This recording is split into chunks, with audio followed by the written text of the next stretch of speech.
영화 아저씨로 잘 알려진 배우 김세론 씨 안타까운 소식이 전해졌습니다. 허준 변호사님. 네, 김세론 씨의 비보가 전해졌습니다. 어제 오후 4시 54분쯤 서울 소재 자택에서 김세론 씨가 숨진 채 발견이 된 건데요. 네. 나이가 아직 어립니다. 2000년생으로 향년 25살입니다.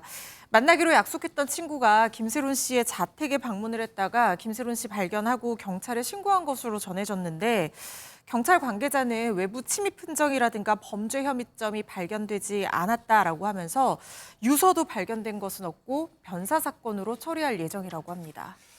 25 나이입니다. 흔히 우리가 하는 말로 한창인 나이입니다. 채 젊음을 피워보지도 못한 꽃다운 나이란 표현도 합니다. 하재근 평론가님, 시청자분들과 또 팬분들은 이미 우리한테 너무너무 익숙한 얼굴이잖아요. 예, 김세론 씨가 우리나라에서 제일 유명한 아역 배우 중에 한 명이었었거든요. 2009년에 영화 여행자로 데뷔를 했었는데 데뷔작이 바로 칸 영화제에 출품이 된 거예요. 그때부터 이제 주목받기 시작해서 특히 2010년에 아저씨에 나왔거든요. 원빈 씨 나왔던 영화. 그때 굉장히 이제 주목을 받았고 네. 그리고 2014년에 영화 도이아로 칸 영화제에 또 이제 초청이 됐거든요. 세상에. 2번 초청이 되면서 그때부터 뭐 천재 아역 배우다 이런 말까지도 들었었고 대단하네요, 진짜. 굉장히 장래가 촉망되다가 네. 최근에 성인 주연급 배우로 발돋움하려던 그런 찰나였습니다. 그런 찰나에 박성배 변호사님 사실 그때 모두가 이제 안타까워하면서도 그냥 공분도 일으켰던 그런 일을 또 맞이했었잖아요. 김세론 씨가. 김세론 씨가 지난 2022년 5월에 서울 청담동 부근에서 음주운전 교통사고를 내고 말았습니다. 당시 사고로 변압기가 파손되면서 주변 상가들이 정전 피해를 입게 됐는데 결국 김세론 씨는 재판에서 벌금 2천만 원을 선고받게 됩니다. 네. 이 사건은 김세론 씨의 배우 커리어에 큰 타격을 입혔습니다. 이 사고 전에 찍었던 OTT 시리즈에서 하차해야 했는데 김세론 씨가 등장하는 촬영분 대부분이 편집됐고 후반부에는 다른 인물로 대체되기도 했습니다. 또한 당시 캐스팅됐던 드라마에서도 하차해야 했고 KBS는 방송 출연 정지 처분을 내리기도 했습니다. 네. 사실 이제 앞서 이제 영상이 그 음주운전 사고로 이제 재판까지 갔고 그 최준봉 교수 이제 법원에 이제 출두하는 모습인데 사실 저때 이제 저는 그런 생각을 했어요. 물론 이제 어떤 사회적 물의를 일으키고 이제 법원에 출두하던 상당수 연예인들은 뭐 시청자분들이 보시기엔 태도가 뭐 불손하거나 이제 그런 모습이 많았는데 김세론 씨는 아까 영상도 보셨습니다만 취재진이 이제 질문을 계속해서 던져도 담담하게 자신의 입장을 조곤조곤 차분하게 다 얘기하면서 이 뭐랄까 차분하게 또 재판에 임하는 모습도 좀 이채로웠어요. 그때. 그렇습니다. 네. 예, 물론 뭐 음주운전한 것 자체는 잘못된 그렇죠, 일이죠. 네네. 그러나 이제 그리고 나서 대하는 태도도 대단히 중요할 텐데 국민들 앞에 죄송하다고 말씀하고 담담하게 받아들이는 모습 보면서 그래도 다시 또 재기하게 바랐던 마음들이 많이 있었는데 그랬었죠, 네. 사실 김세론 씨 변호인이 그 당시에 공판 당시에 이런 얘기를 했습니다.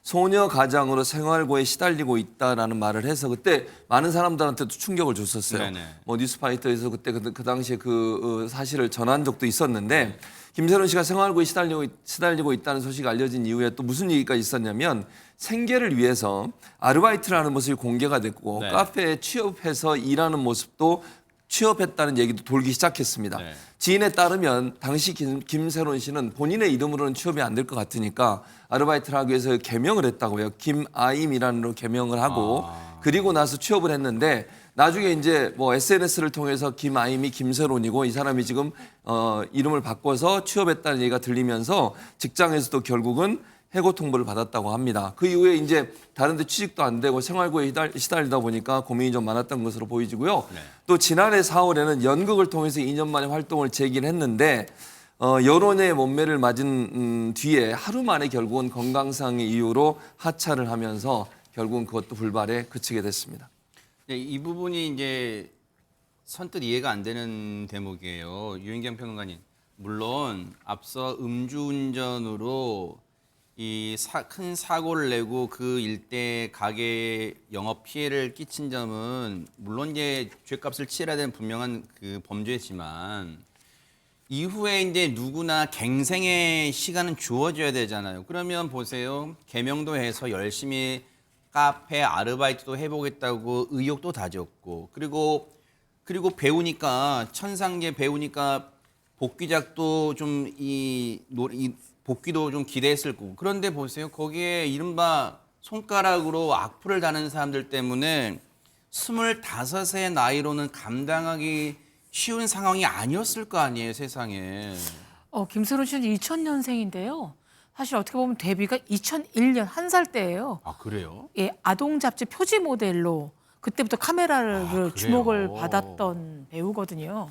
근데 24년의 그런 연예인으로서의 삶도 그 김 앵커가 주장하신 대로 이유도 모르고 내막도 모르면서 그저 두들겨대는 악플 세례들에는 견디기가 어려웠던 것 같습니다. 네. 엄청난 부귀영화를 누린 사람이라기보다는 네. 이제 가장 소녀 가장 꾸준히 살려고 그랬는데 얼마나 힘들면 네. 지난해 4월이죠. SNS에 이런 이제 글을 올렸어요. 뭘까요? 죄송해요. 죄송하고 죄송한데 왜 죄송하냐? 안 죄송해서 죄송해요.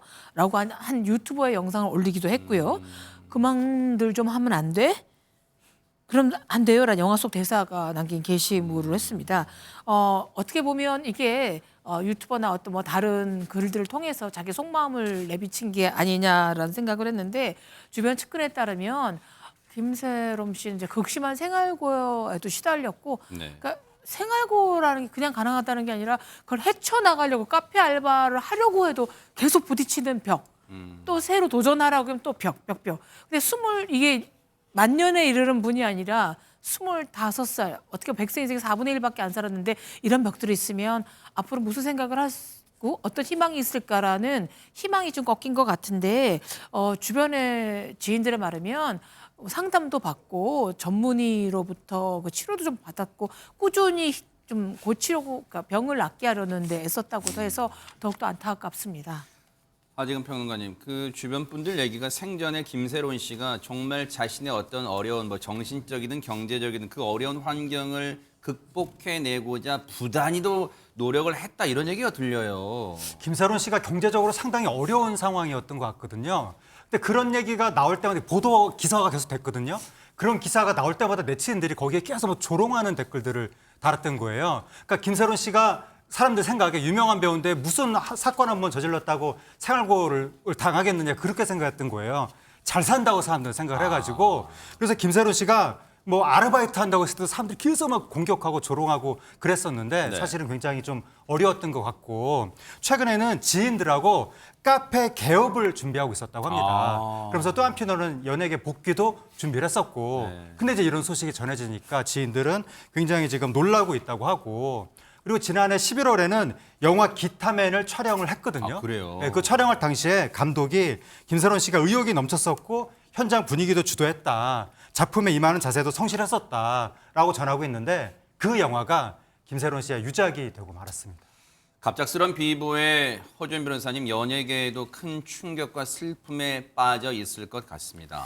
그렇습니다. 다들 각자의 방식으로 뭐 빈소를 찾는다거나 아니면 SNS에 글을 올린다거나 근조화환을 보내면서 김세론 씨의 사망을 굉장히 애도하고 마음 아파하고 있습니다. 네.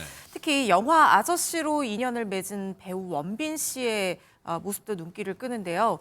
원빈 씨 아시는 것처럼 15년 공백기를 가지고 있는 상황인데 빈소가 차려지자마자 침통한 표정으로 직접 주문을 했다고 합니다. 또 아내 이나영 씨와 함께 원빈 씨와 이나영 씨가 같이 근조환을 보내기도 했고요. 네. 또 아주 친하다고 알려졌었던 배우 한보라, 한소희 씨 그리고 김보라 씨 또 악동 뮤지션 등 동료 연예인들도 빈소를 찾아 고인의 마지막 길을 배웅을 했습니다. 뿐만 아니라 FT 아일랜드라든가 뭐 여러 가지 여러 연예인들도 SNS에 추모글을 올리거나 근조환을 보내고 있습니다.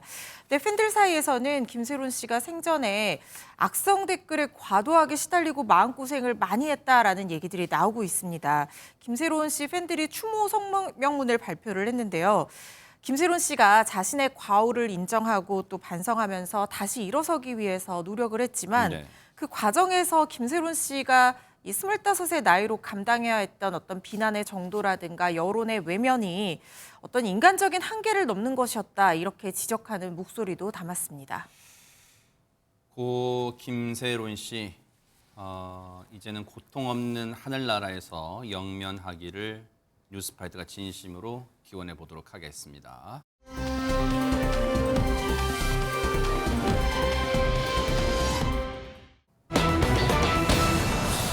야, 이걸 글쎄요, 깜짝 변신이라고 해야 할까요? 허주연 변호사님. 변신도 참 대단한 변신이죠. 왜냐하면 국회의원, 특히 최연소 국회의원으로 주목을 받았던 류호정 전 의원이 네. 갑자기 목수로 변신을 했다는 거예요. 어머나. 어디서 이런 숨겨진 재능이 있었는지 이 두 직업 사이에 연결고리가 전혀 없어 보이는데 오늘 오랜만에 반갑네요, 진짜. 어머. 반가운 얼굴인데 실제로 어머! 저렇게 목수로 일을 하고 있다고 합니다. 어머머머. 다 아시는 것처럼 21대 최연소 국회의원이었습니다. 어허. 2020년 정의당 비례대표 1번으로 국회에 입성을 해서 그때 네. 나이 27살이었거든요. 어허. 그런데 2024년 1월에 정의당을 탈당하면서 의원직을 내려놨는데 네. 개혁신당으로 당적을 옮겨서 성남갑 공천을 받았는데 네. 총선 직전에 제3지대는 대한민국이 없다. 제3지대 정치는 실패했다라고 하면서 출마를 포기를 했습니다. 네. 그리고 나서는 한동안 소식이 알려지지 않아서 저도 류 의원이 뭘 하고 지내고 있을까 은근히 궁금했었거든요. 그런데요. 지금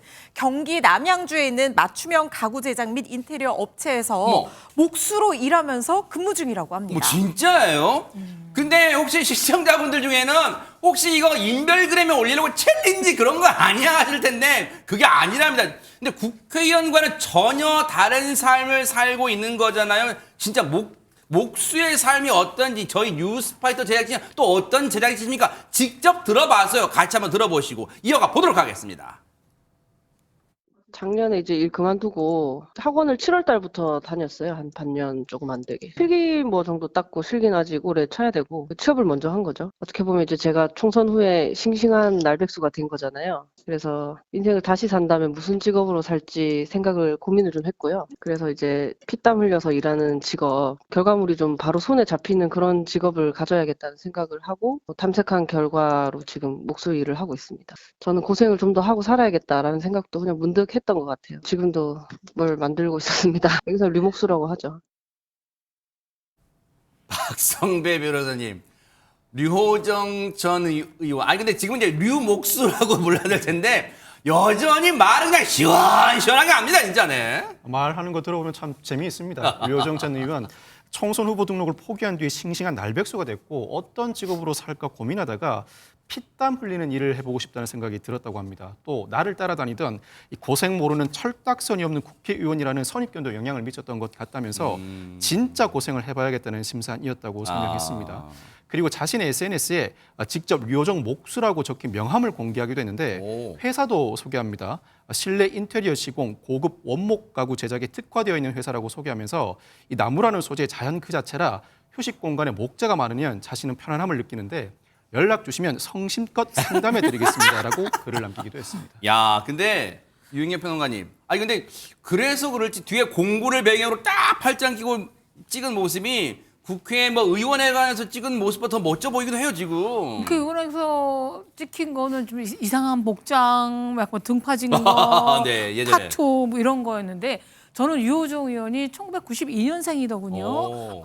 G세대입니다. Z세대. 아, 예. Z, 그래서 뭐 Z. 지혜로운 결정을 내렸다고 지혜로운, 생각. 괜찮네요. 지혜로운. 그러니까 유호정 의원이 말하기를 정부의 그 직업훈련비 지원 프로그램 네. 국민 내일 배움 카드를 활용했다는 거예요. 오. 그러니까 정보화가 된 거죠. 그래서 지난 7월부터 아까 배웠다고 저 MBL 통해서 밝혔기도 네. 하고요. 공부 다루는 법이나 기본 소양을 이제 뵀는데 어릴 때부터도 손으로 무언가 만든 일을 좋아했기 때문에 적응에 전혀 문제가 없다고 했는데 저는 이 유호정 전 의원의 미래에 박수를 보내고 싶은 네. 게요. 사실 어떤 중독보다 무서운 게 마약이나 도박 뭐 이런 게 이 빠찌 중독이거든요. 네. 국회의원 배지, 되겠다고. 금배지 예. 중독. 네. 너무 옛날 발음으로 죄송합니다만 그걸 포기하고 인공지능화, 그다음에 챗 GPT랑 싸워야 되는 시대에 가장 이상적인 직업이 손으로 하는 직업입니다. 아. 이 목수는 뭐 AI가 할 수가 없는 일을 그러네요. 선택해서 새로운 미래를 개척하는 류호정 의원에게 박수를 보냅니다. 왠지 금손 느낌이 나요. 지금 네. 류호정 목수, 류목수님 보니까. 네. 그런데 하재근 평론가님, 예. 류호정 전 의원 여기서 이제 류목수로 부르기 더 자연스러울 것 같은데 류목수는 여의도에 있을 때나 여의도를 떠나서도 늘 화제를 몰고 다니네요, 진짜. 예, 과거 이제 국회의원 시절에 정말 네. 화제를 많이 모았었는데 방금 설명할 때 이야기 나온 등파진 의상. 네.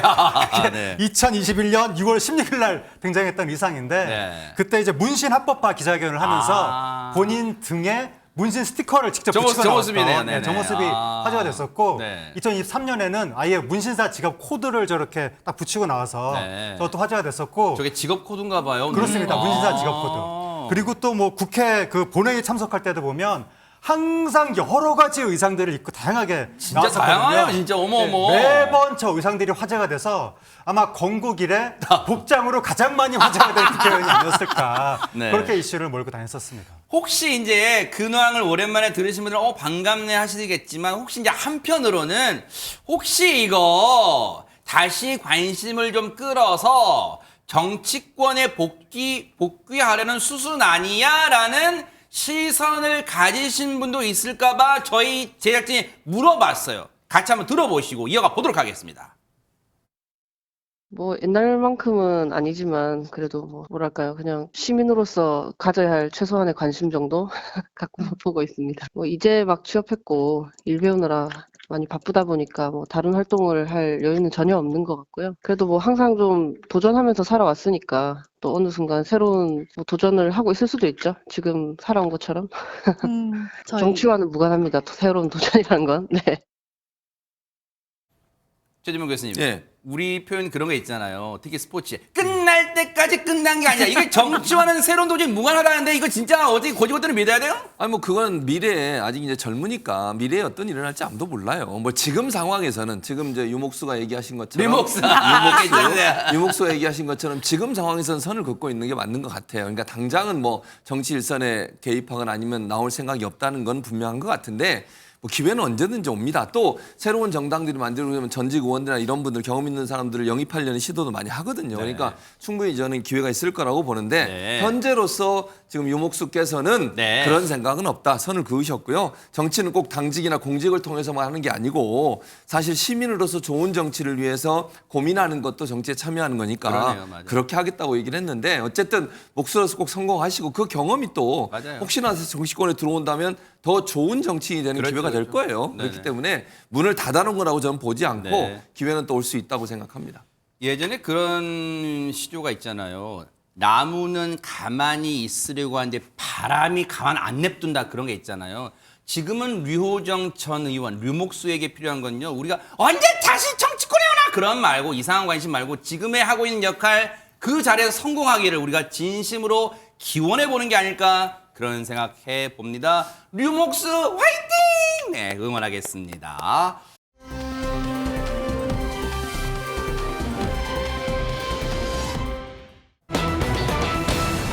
어머나 이름처럼 부자로 살아라. 제목만 봐서 도통 누구 얘기인지 모르겠어요. 영상으로 만나보시고 이어가 보도록 하겠습니다. 사람들은 나보고 부자라고 해요. 부자. 국민 어머니. 그분은 아닐 거야. 그분의 집을 본 적이 없고 집 공개 한 번도 한 적이 없는데 누굴까? 누구세요? 누구세요? 안녕하세요. 아이고 세상에. 어머. 어서 오세요. 어서 오세요. 어서 오세요. 그렇게 그냥 마음이 거시기도 꾹 참고 모시게 오고 있구만요. 사랑이 나를 되잖아. 사랑이 나를 되잖아. Eyes of you, you'll be like heaven to touch. 어서 오세요. 어서 오세요. 뭐 작품들이 이렇게 많아요, 선생님. 어머 이거는 뭐예요? 이거는 도자기인데 안동원 선생님 거 도자기들 그런 선생님들 거 도자기들 하나씩 한 점씩 모아서 여기 꽉 찼었는데 줘요 하나? 아니. 어울리는 거 하나씩. 어머. 아 이거 안정원 씨도. 아 진짜 이거. 아니 이거 막 길가에서 파는 거 아니에요? 그러니까요 이거를 이거. 아니 이거 안 된 이거 안 받아도 아니 되는데. 괜찮아요. 우리 집에 오신 선물로 이렇게 이거. 한 점씩은 드려도 돼. 준범이한테 물려. 어머나 어떤 부자인가 봤더니 정말 반박불가 부자 많네요 진짜 허재 변호사님. 그렇죠. 평생을 부자씨, 부자야, 부자 선생님 이렇게 불리셨을 거 아니에요. 네. 대한민국 국민들이라면 모를 수가 없는 바로 그 가장 강한 부자, 강부자 배우님이십니다. 네. 84세입니다, 올해요. 어머나. 1941년생이에요. 1962년에 KBS 2기 공채 탤런트로 데뷔를 하면서 연기 인생 시작했는데 그때 나이가 21살, 아주 꽃다운 나이였다고 합니다. 네. 그런데 드라마, 연극, 영화 그야말로 이력 부자이기도 합니다. 드라마 사랑은 이런 거야, 정경 부인, 엄마가 뿔났다, 뭐 불꽃, 여러 드라마에서 정말 많은 인상 깊은 연기들을 남겨주셨고요. 야, 네. 연극 5구, 그리고 친정엄마 2박 3일. 친정엄마 2박 3일 이 연극은 뭐 15년째 사실은 강부자 선생님의 대표 연극이라고 할 그래요? 만할 정도로 굉장히 대표 작품이고 네. 뭐 영화도 있었고요.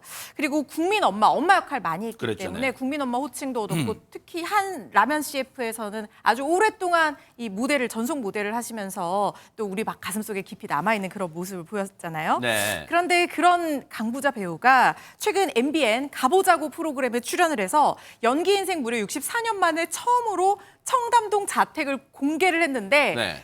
여기서 무슨 부자가 또 나오냐면요. 네. 보세요. 지금 예술작품 부자이기도 그러네요. 합니다. 와. 화가 김응수, 김종학, 노상균, 김창렬, 한상수 작품 정말 거의 뭐 박물관이다, 갤러리다 이렇게 말해도 저게 집이에요? 그러니까 거의 지금 근처에 걸려있는 있는 게 전시 뭐 갤러리 간 거 아니에요? 미술관에? 웬만한 갤러리보다 보유한 작품의 와. 어떤 수라든가 어떤 그 다양한 어떤 종류가 굉장히 대단한 것 같다는 대박 생각이 사건이네요. 듭니다. 진귀한 예술 작품들이 가득하다고 하는데요. 네. 40년 전에 계모임에 돈을 내듯이 매달 조금씩 지불해서 작품을 구입을 했다고 합니다.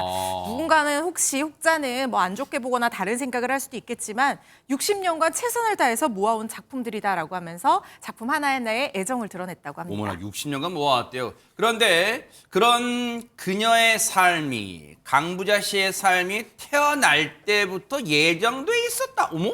이게 대체 무슨 소리야? 얘기 들어보시고 이어가 보도록 하겠습니다.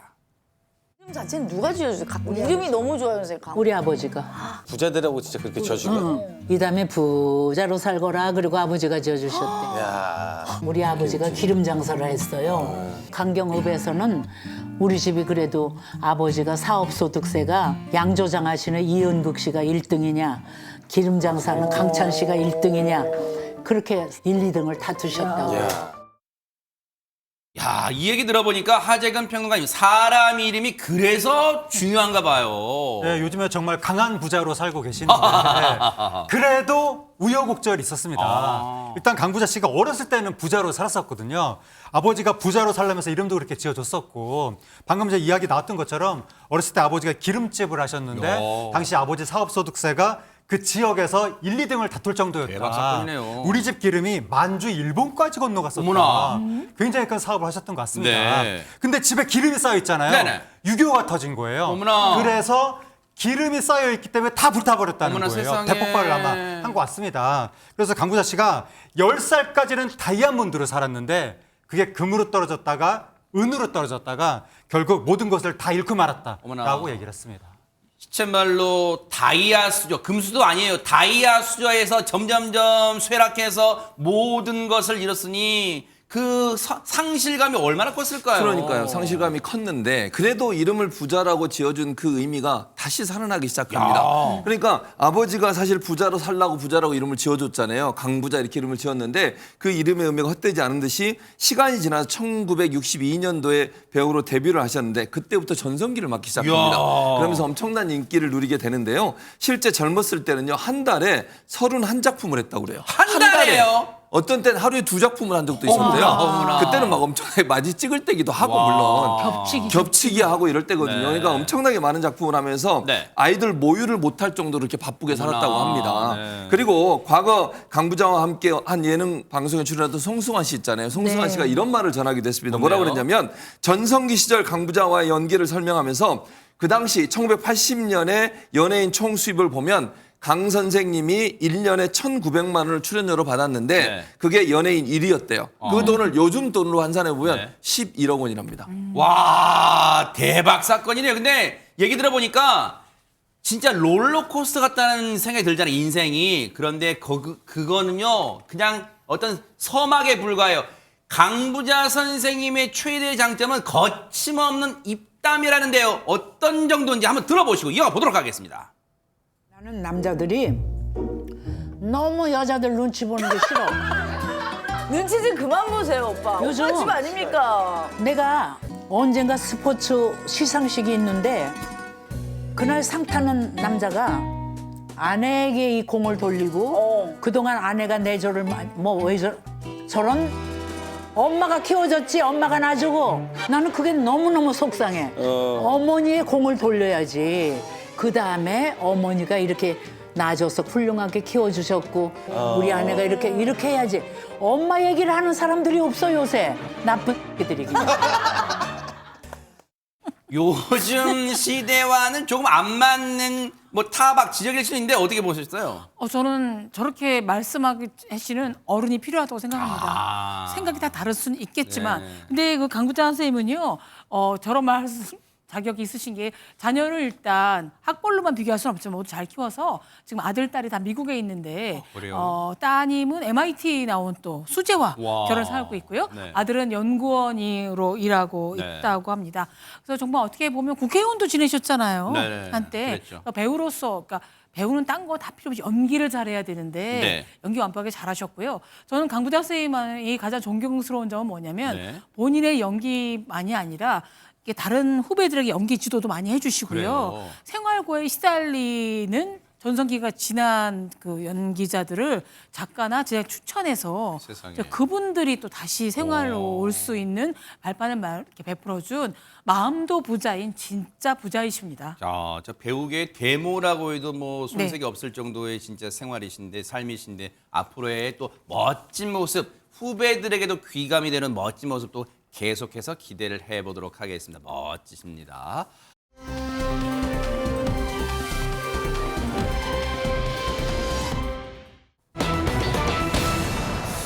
아니 얼마 전에 그 밤양갱이란 노래가 대유행한 것은 알겠는데 제양갱 드셨어요? 이건 대체 무슨 사연일까요? 하재근 평론가님. 예, 이게 이제 지난 15일에 한 인터넷 커뮤니티에 청소업체 신고해야 하나? 라는 글이 올라온 거예요. 그 사연이 뭐냐면 네. 그저께 청소업체 앱에서 이제 예약을 했고 네. 오늘 아침에 직원이 왔다 갔다. 네. 근데 청소 아주머니가 일을 하시다가 당이 떨어져서 작은 과자 하나를 먹었다고 하더라. 네. 라고 하면서 근데 그 조그만 과자가 내가 아껴 먹는 양갱이었다. 일본에서 사온 비싼 양갱. 일본 명물 고급 양갱으로 알려져 뭐 있으면 얼마? 일본 양갱은 물건 놓은 양갱은 얼마인데요? 5개에 35,000원짜리. 어머나, 어머나. 라고 올렸습니다. 어머. 그러면서 나도 비싸서 아껴 먹는 걸 청소하다가 당 떨어져서 나한테 말도 없이 먹고 통보했다. 그래서 내가 그걸 왜 드시냐 청소업체에 따지겠다라고 했더니 이런 대답이 돌아왔다. 라고 올라온 겁니다. 따지겠습니다. 했더니 어떤 답이 돌아왔을까요? 유인경 평론가님. 제가 그 청소음이 빙의 돼서 아하, 말씀을 드리겠습니다. 네네네. 아니 말 안 하고 먹은 건 미안한데요. 그래도 엄마 버린 사람인데 내가 좀 양갱 하나 먹었다고 뭐 그렇게까지 뭐 화단 치고 날 일이에요. 아니 그리고 좀 먹는 거 한국 정서에서는 다 먹고 나누는 건데 맞아요. 뭘 그렇게까지 해요? 일단 시간 됐으니까 가볼게요. 아하. 그리고 가셨답니다. 네. 사연자의 대답은 듣지도 않고 아이고. 떠나셨답니다. 일단 그럼 여기까지만 들으면 네. 양갱 물론 이제 그분 표현이에요. 양갱 하나 조그만 거 먹은 거 가지고 타박을 들으니까 일단 아주머니도 기분이 가히 좋지는 않으신가 봐요. 유인경 평론가님 어떤가요 지금?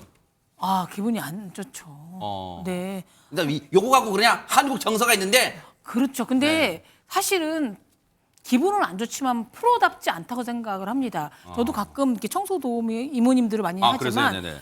간식을 좀 넣고 다니세요. 오. 당이 있으시다면 그러네네. 음료수도 챙겨 가시는 분도 네네. 있기 때문에 한국 정서에 안 맞는다 그러지만 프로 정서는 아니신 것 같습니다. 네. 그렇다면 네. 지금 이 사연자분은 어쨌든 기분이 나쁘신 거 왜냐면 그게 물론 이제 동네 슈퍼마트에서 살 수 있는 그런 흔하게 살 수 있는 양갱이 아니라는 거예요. 물건 놓은 양갱. 무려 물건 놓은 양갱. 일본에서 5개 주고 35,000원에 산 양갱이라는 거예요. 그러면 하나당 7,000원 정도 꼴이잖아요. 그런데 흔치 않은 양갱. 그 양갱 하나 먹었다는 거예요. 아주머니께서, 청소 아주머니께서 이 사연자분의 최종 고민은 뭡니까? 허준 변호사님. 그러니까 이게 뭐 보상을 대놓고 요구하기에는 너무 적은 금액인데 그렇다고 해서 그냥 넘어가려니까 속상한 그런 상황이라는 거죠. 네. 사연자 얘기로는 지각도 15분이나 했으면서 너무 짜증이 났다는 거예요. 그리고 업체 얘기를 할까도 고민은 되지만 얘기해봤자 양갱 1개 정도 보상은 안 해주고 그냥 아주머니한테 페널티 주고 끝낼 것 같은데 소리 지르고 짜증 낸 거 내 불만사항 표현한 걸로 그냥 넘겨야 할지 아니면 업체에 정식으로 얘기를 해야 될지 모르겠다. 나도 6만 원 가까이 비용을 지불하고 받는 서비스인데 이게 맞는 것이냐? 이게 최종 고민이었습니다. 일단 이 사연을 접한 누리꾼 분들은 어떤 반응들을 내놓고 있을까요, 최재범 교수님? 의견이 팽팽한데요. 일단 이런 의견들이 먼저 있습니다. 가격이 중요한 게 아니다. 100원짜리라도 불쾌하다. 이런 반응이 있고요. 네. 사실상 절도라 경찰에 신고해도 할 말 없다. 이런 말도 있고요. 미안하다고 하면 끝냈을 텐데 용서하기 힘든 태도다. 이런 말도 있었고요. 반대로 이제 이 아주머니를 옹호하는 글도 있었습니다. 세상이 참 야박해졌다. 이런 글도 있었고요. 어머니 뻘인데 청소하다가 드실 수도 있지. 좋은 일 했다고 생각하면 되지 않나 이런 글들도 올라와 있습니다. 물론 뭐 미쿡이라고 해서 다 제도가 좋은 거, 사회 시스템이 좋은 건 아니겠습니다만 그럼 미쿡에서 13년간 생활하신 최진범 교수님, 미쿡이라면 이 상황 어떻게 됐을 것 같으세요? 그러니까 저는 개인적으로 미국 사람들이라고 해도 물론 뭐 이걸 절도로 신고할 수도 있겠죠. 네. 그러나 이런 상황에 뭐 5천 원 정도, 뭐 7천 원 정도, 7천 원 정도 이거 가지고 절도로 신고까지 하진 않았을 것 같고 어필은 했을 것 같아요. 네. 그러니까 왜냐하면 이 어쨌든 뭔가 다른 사람이 집에서 뭔가를 먹을 때는 얘기하고 먹어야 되는 게 상식이잖아요. 혹은 메모로 하나 그걸 남겨놓거나. 남기든지 예컨대 제가 당이 떨어져서 어쩔 수 없이 먹었어요. 예. 근데 이런 게 없었기 때문에 네. 아마도 이제 여기에 대해서는 문제를 제기하는 것은 지극히 정상적으로 나올 반응인 것 같습니다. 네. 근데 아까 누리꾼 분들 반응 중에 박성배 변호사님 사실상 절도인데 이런 표현이 있었잖아요. 이제 실제 이거 절도라고 볼 수 있는 거예요. 어떻습니까? 물론 청소업체 직원이 사후에 얘기를 하긴 했습니다만 사전에 동의를 구하지 않고 양갱을 먹은 이상 엄밀히 따지면 절도죄가 성립합니다. 하하. 그렇지만 실무상으로 이 정도 사안으로 입건하지는 않습니다. 사연자가 고소를 해도 입건하지 않을 것인데 피해액이 7천 원으로 지나치게 낮은 편입니다. 피해액이 상당히 낮을 경우에는 그 사건 경우에 다툼의 여지가 있다는 취지로 입건을 하지 않는 경향이 다분한데 아하. 결국 이와 같은 일이 벌어졌을 때는 소속 기관의 징계 등 불이익으로 종결되는 경우가 대부분입니다. 자, 그렇다면 이 사연은 어떻게 마무리가 됐을까요? 하재근 평론가님. 예, 이 사연자가 그 청소업체 고객센터에 이 사실을 알렸다고 합니다. 아, 네. 그래서 환불을 받았다고 합니다. 네. 그러니까 3만 5천 원 나누기 5 해서 아마 7천 원 받은 것 같은데 그 계좌 결제 내역을 인증하기도 했고 아마 근데 사연자는 7천 원도 7천 원이지만 일본에서 사온 거잖아요. 네. 그거에 대해서 아마 자기가 드린 공이 있으니까 드린 품이 있죠, 맞아요. 아마 네. 이 7천 원 플러스 알파로 더 좀 상심이 있었던 것 같습니다. 근데 이제 그 환불 받았으니까 다행이고요. 차제 걱정되는 부분은 혹시 그 청소하셨던 아주머니 있잖아요. 직장을 그만두시게 되는 상황을 맞이하지 않았으면 좋겠다는 생각도 감히 해봅니다. 그러진 않으셨을 거라 생각해요.